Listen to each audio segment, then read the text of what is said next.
Hi, this is Jack from tritiumsoft.com talking to you today about BulletCalc3. Let's get started.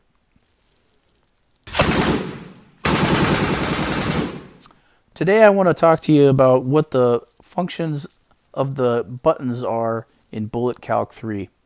When you look at the screen for BulletCalc3, you can see we have a calculate button, we have a change units button, we have a web search hyperlink and a privacy policy hyperlink, and we have these musical notes in the upper left, and we can see this Chinese tile piece in the upper right, and below that we can see there's a spade button, just like as in Ace of Spades, the card game. And so all of these buttons have different effects.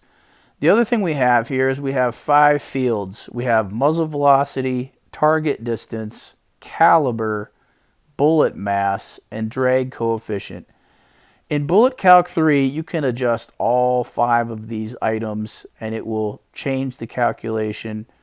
You'll get different results. And so that's the beauty, is that this tool allows you to take different cartridge types and also to create experimental types. So for instance, if you are a reloader or you were building something, you could put custom information in here and it's going to calculate it just like it calculates everything else. And so it creates a model, and you can use that model, you can adjust the model, and hopefully the model works very well for you to estimate whether you want to know what the bullet energy is, the terminal ballistics, or whether you want to know how far the bullet would have fallen.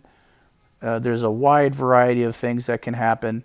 Maybe you want to know, maybe you have a Barrett and you want to know, well, very far out, what is, if I wanted to estimate what kind of values am I looking at, maybe to find out what the maximum range of a gun is or something like that. But in any case, so then if we press this calculate button, we can see that it brings us down and gives us all of our information that we wanted here.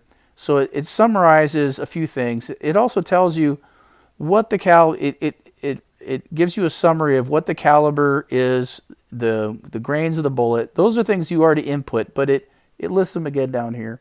You get the muzzle velocity, the muzzle energy, the time to target, it's the time of flight, the distance to the target in both yards and meters, the speed, average speed of the bullet over that range in both feet per second and meters per second, the bullet drop in inches and centimeters, the bullet drop speed, so how fast that bullet's heading towards the ground when it finally reaches the target in both feet per second and meters per second, and the bullet energy at the target, and the bullet speed at the target. So that means the instantaneous speed. So there's the average speed, how fast it took, how long it took something to get somewhere, how far it was. We get the average speed.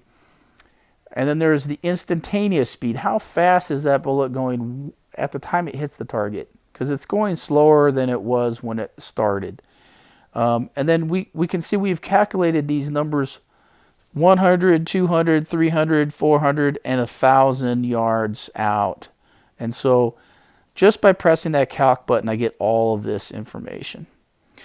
Now, if I press this music button here, it's going to mute the gun sounds that have been included just for recreational purposes. If I go to change units, you can see we have muzzle velocity, target distance, caliber, bullet mass, and drag coefficient. So we can change the units on any of these items except for drag. Drag coefficient doesn't have any units, but so we're not locked in here. We can mix meters per second with inches for caliber. We can have grams instead of grains. The BulletCalc3 can handle any of these situations, so it's a very nice feature that you don't have to worry about what units you have. You just put the units in and make sure that they're correct for whatever cartridge type you're using. Now if I press save units, it'll bring me back out. The other thing we have here is this Chinese tile up on the top. If I press this, it's going to go back through the history of my calculations, which is a great feature. So if I do a calculation, I don't just lose the data. I can go back and run it again. So it creates a lot of flexibility in that I don't have to enter these things every time. I can run my calculation and then I can go back and do a different one, and it's going to change all my data. And so the other thing I have here is this spade button here. Gives me hundreds of cartridge types that I can use. So we start out on top, rifle calibers, centerfire, and if we go down, we end up with rimfire calibers such as 22 long rifle, and then we also include shotgun gauges because a lot of deer hunters will use deer slug because of local regulations, and so we, even though it's smooth bore, the rifle, it's not a rifled barrel, we still can do calculations for shotgun, and we've included those sizes here. So for instance, if I pressed 12 gauge, it tells you that my caliber is .729. So I've gone to the trouble of including that data for you. So if we keep going down here, past shotguns, we get handguns, and handguns aren't normally done for ballistic calculation, but they can be useful when it comes to, for instance, if you're designing some kind of protection, or whether you wanted to see what the range of a certain handgun was, you could use this as to give you an estimate of what it's going to be doing at long range, to help your trip to the range. And if we look at muzzle loaders here, so we've included muzzle loaders. Muzzle loaders are the reason why I created this program, is because muzzle loaders have a higher coefficient of drag than other rounds, being that they normally shoot a ball and a big ball and at slower speed. And so estimating the bullet drop and terminal ballistics on muzzleloaders can be very difficult at long range due to the differences. And so I created this table here that includes muzzleloader data, so that it's quicker and easier to use it to calculate your particular situation. And then down here are some recent additions. These are the newest ones down here, such as the 600 and 700 Nitro Express. So if I press the close button, we go back to where we were before. One other button we have here is this web search. So we included a web search because a lot of times you need to calculate, you need to research about a cartridge type. So for instance, if I put in 30-06 here,